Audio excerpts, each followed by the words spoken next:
Hello students, ninth class का जो first chapter है नंबर सिस्टम, हम उसमें रैशनल नंबर का जो डेसिमल एक्सपेंशन होता है वो कैसा होता है और इरेशनल नंबर का डेसिमल एक्सपेंशन कैसा होता है ये पढ़ चुके हैं। और ये भी पढ़ चुके हैं कि रैशनल नंबर को नंबर लाइन के ऊपर कैसे लोकेट करेंगे, इरेशनल नंबर को नंबर लाइन के ऊपर कैसे लोकेट करेंगे। अब देखते हैं रियल नंबर्स के ऑपरेशन के बारे में पढ़ते हैं। देखो कि इसमें भी हम रैशनल और इरेशनल नंबर के बारे में पढ़ेंगे। जैसे कि ये हमें पता है, 8th क्लास में भी कर चुके हैं कि जब भी हम दो रैशनल नंबर को ऐड करते हैं, दो रैशनल नंबर को हम ऐड करते हैं तो हमारे पास रिजल्ट क्या आता है, रैशनल या इरेशनल। जब भी दो रैशनल नंबर को ऐड करते हैं तो रिजल्ट रैशनल नंबर होता है। ऐसे ही जब हम दो रैशनल नंबर को सब्ट्रैक्ट करवाते हैं तो भी रैशनल नंबर होता है। मल्टीप्लाई करवाते हैं तब भी रिजल्ट रैशनल नंबर होता है। डिवाइड करवाते हैं आपस में दो रैशनल नंबर को तब भी रिजल्ट अपना क्या होता है, रैशनल नंबर ही होता है, एक्सेप्ट ज़ीरो। ज़ीरो को छोड़ के किसी भी रैशनल नंबर को हम डिवाइड करवाते हैं ऐसे करके तो क्या होता है, हमारे पास रिजल्ट रैशनल नंबर होता है। क्या ये सेम चीज़ रैशनल और रैशनल के बीच में ये ऑपरेशंस अप्लाई किए तो रैशनल ही आया, क्या यही चीज़ इरेशनल के केस में भी है? या एक और केस हमारे पास, एक नंबर रैशनल लेते हैं एक इरेशनल लेते हैं फिर ये ऑपरेशन अप्लाई करते हैं तब क्या आएगा हमारे पास आंसर। ठीक है, ये चीज़ देखते हैं। इसमें तीन चीज़ें इंपॉर्टेंट हैं। पहली क्या है हमारे पास, अगर एक रैशनल नंबर लेते हैं दूसरा इरेशनल नंबर लेते हैं, रैशनल को क्यू से डिनोट करते हैं, इरेशनल को टी से। जब भी हम रैशनल और इरेशनल का सम करवाते हैं, ठीक है, तो हमेशा हमारे पास कौन सा नंबर आएगा रिजल्ट में, इरेशनल नंबर। रैशनल और इरेशनल नंबर का सम करवाएंगे तो रिजल्ट क्या आएगा, इरेशनल नंबर। सेम ऐसे ही रैशनल और इरेशनल नंबर को सब्ट्रैक्ट करेंगे तो हमेशा ही हमारे पास रिजल्ट क्या आएगा, इरेशनल नंबर। ठीक है, ऐसे ही जब हम रैशनल नंबर और इरेशनल नंबर का प्रोडक्ट करवाते हैं तो भी हमारे पास क्या है, इरेशनल नंबर होगा ये। ठीक है, नॉन जीरो होना चाहिए वो रैशनल नंबर, जीरो से करवाएंगे तो जीरो हो जाएगा। ठीक है, उसको छोड़ के जो भी नंबर है हमारे पास तो ये रिजल्ट हो जाएगा अपना इरेशनल नंबर। ऐसे ही इरेशनल और इरेशनल को डिवाइड करवाते हैं तब भी ये क्या आएगा हमारे पास, इरेशनल नंबर। ठीक है ना, कोई भी एक एग्जांपल लेके दे सकते हो आप। ये जैसे 2 है हमारे पास रैशनल नंबर है और √2 क्या है हमारे पास, इरेशनल नंबर। इन दोनों का सम इतना ही रहेगा और ये कौन सा नंबर है हमारे पास, इरेशनल नंबर है। ऐसे ही 2 माइनस में √2, इरेशनल ये इरेशनल और इनका सब्ट्रैक्ट इतना ही रहेगा, 2 माइनस √2, ये इरेशनल नंबर है, ये भी इरेशनल है। ऐसे ही 2 और इनटू में √2, ये रैशनल ये इरेशनल, मल्टीप्लाई क्या आएगी 2√2, ये कैसा नंबर हमारे पास, इरेशनल नंबर हो जाएगा। डिवाइड करवाएंगे 2/√2, रैशनल को इरेशनल से डिवाइड करवाएं क्या आएगा हमारे पास, √2, इरेशनल नंबर हो जाएगा। ठीक है, ये इस केस में, ये फर्स्ट केस है अपना। सेकंड केस में क्या हो जाएगा भाई, अगर किन्हीं भी दो इरेशनल नंबर को, इरेशनल नंबर का ऐसे ही सम करवाते हैं तो क्या आएगा हमेशा हमारे पास, ये ध्यान रखना। इस केस में रैशनल के केस में प्लस करवाया, माइनस करवाया, मल्टीप्लाई करवाई, डिवाइड करवाया, हमेशा रैशनल नंबर आया।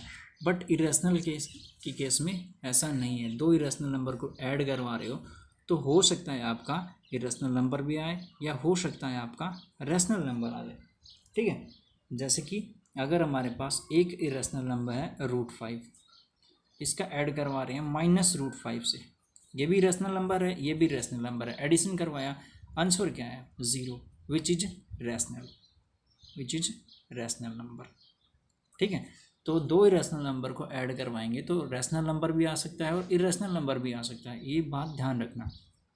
ऐसे ही सब्ट्रैक्ट करवाएंगे रैशनल और इरेशनल को तो रैशनल नंबर भी आ सकता है और इरेशनल नंबर भी आ सकता है, वो आपको चेक करना पड़ेगा कि हमने नंबर क्या लिए हैं। ठीक है, जैसे कि अगर √2 लेता हूँ मैं और दूसरा अपने पास दो इरेशनल नंबर है सेम, अगर ये भी इरेशनल नंबर है इसमें से माइनस करवा देता हूँ तो क्या आएगा हमारे पास 0, ये क्या है हमारे पास 0 क्या है, रैशनल नंबर।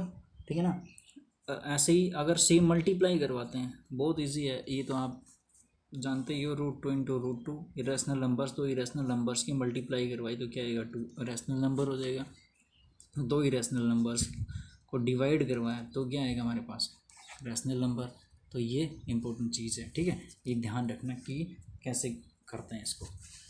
अब देखो, अगर ऐसे करके, ये हम पहले भी कर चुके हैं, √3 इंटू में √7 अपने पास, ये दोनों इरेशनल नंबर हैं, इन दोनों की मल्टीप्लाई करवाते हैं तो इरेशनल नंबर ही होगा हमारे पास। ये देखो √21। क्या बताने की बात ये है कि हम ऐसे, ये रूट में अलग अलग दो चीज़ें हैं तो उनका अंदर वाला जो नंबर है उनकी मल्टीप्लाई कर देते हैं सीधे, 3 इंटू 7 हो जाएगा √21, ठीक है। और √21 को स्प्लिट भी कर सकते हैं ऐसे करके।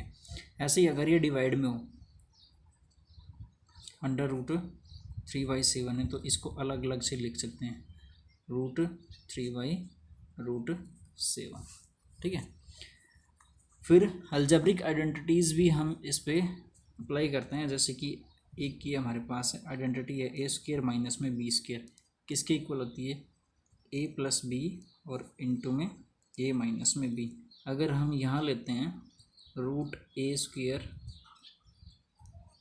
माइनस में √b², तो ये किसके इक्वल हो जाएगी हमारी, इसको कैसे कर सकते हैं, √a प्लस में √b इंटू में √a माइनस में √b, ठीक है। या फिर आप इसको ऐसे भी लिख सकते हो, a माइनस में b, इस रूट से ये स्क्वायर से ये रूट कैंसिल हो जाता है, ठीक है, ये हो जाएगा। जब √a इंटू √a करोगे तो a होगा, √b इंटू √b करोगे तो b हो जाएगा। ये प्रॉपर्टीज़ हम जब एक्सरसाइज के क्वेश्चन सोल्व करेंगे तब यूज़ होंगी सारी, ठीक है, ध्यान देना है इन पर। और ये भी प्रॉपर्टी हमें 8th क्लास में हम ये कर चुके हैं, a+b होल स्क्वायर कितना होता है, a² प्लस में b² plus 2ab, a minus b whole square हमारे पास क्या होता है, a² प्लस b² माइनस में 2ab। और अगर हमारे पास ऐसा आ जाए a+b इंटू में a+c, तो इन दो नंबर्स के आपस में मल्टीप्लाई भी हम करवा सकते हैं। पहले a की मल्टीप्लाई इन दोनों के साथ करवा देंगे, a की मल्टीप्लाई a से करवाएंगे a², फिर प्लस, फिर a की मल्टीप्लाई c से करवाएंगे ac, फिर b की और a की, ba प्लस में b की मल्टीप्लाई c से bc, ठीक है, इजीली हम ये करवा सकते हैं। फिर आता है हमारे पास रैशनलाइज करने का टॉपिक। रैशनलाइज कैसे करते हैं, देखो, अगर हमें नंबर गिवन है 1/√3, ठीक है, ये बोलेगा rationalise the denominator of this number, तो इसका डिनोमिनेटर कितना है √3, न्यूमरेटर कितना है 1। अगर इसको रैशनलाइज करना है तो जो नीचे हमारे पास टर्म है √3, इसी से मल्टीप्लाई करवाएंगे और इसी से डिवाइड, मतलब √3/√3 से इसको मल्टीप्लाई करवा देंगे इस टर्म्स को। तो ये क्या हो जाएगा हमारे पास, 1 इंटू √3 डिवाइड बाई √3 इंटू √3, ये हो जाएगा हमारे पास 3, ठीक है। ये इसका रैशनलाइजेशन हो जाएगा। सेम जैसे अगर हमारे पास ये है 1/√7 है, तो इसका रैशनलाइज करवाना तो किससे करवा देंगे, √7 डिवाइड बाई √7 से। इसको कट मत कर देना वरना फ़ायदा क्या लिखने का, √7 इंटू में 1 कितना हो जाएगा √7 इंटू √7, अभी अभी बताया था, √3 इंटू √3 3 हो जाएगा, तो √7 इंटू √7 क्या हो जाएगा 7, ठीक है। अगर हमारे पास टर्म है इस टाइप से कि 5 डिवाइड बाई √5 माइनस में √3, ये नंबर है, इसका रैशनलाइज करवाना है डिनोमिनेटर का। तो डिनोमिनेटर क्या है हमारे पास, √5 माइनस में √3, तो इसका कैसे कर देंगे, इसको ऐसे सेम एज इट इज़ लिख लेते हैं, √5 माइनस में √3 इंटू में ये जो सेम नंबर है इसको यहीं पुट कर देंगे, जस्ट आपको सिंबल चेंज कर देना है, माइनस है तो प्लस, प्लस है तो माइनस, ठीक है। ये हो जाएगा हमारे पास √5 प्लस कर देंगे √3 डिवाइड बाई √5 प्लस में √3, ठीक है। 5 की मल्टीप्लाई इससे करवाते हैं, नेक्स्ट क्या हो जाएगा हमारे पास 5 इंटू में √5 प्लस √3। अब देखो, अभी अभी हमने ये प्रॉपर्टी पढ़ी थी, ये हमारे पास है a² माइनस में b², a+b a minus b, जब हम यहाँ देखते हैं, ये देखो a माइनस में b इंटू में a प्लस बी, भाई प्रॉपर्टी है a स्क्र माइनस में b स्क्र, तो क्या हो जाएगा हमारे पास यहाँ √5 का स्क्र माइनस में √3 का स्क्र। ठीक है, नेक्स्ट स्टेप में क्या हो जाएगा, ये 5 into √5 plus √3 divide by square से रूट कैंसिल, स्क्वायर से रूट कैंसिल, ये हो जाएगा 5 माइनस में 3, हो जाएगा 5√5 प्लस में √3 डिवाइड बाई 2। ठीक है, इसको ऐसे लिख सकते 5/2 इंटू में √5 प्लस √3, ये इसका रैशनलाइजेशन बनेगा। तो आप आराम से डिनोमिनेटर का रैशनलाइजेशन करके इसको सिंप्लीफाई कर सकते हो।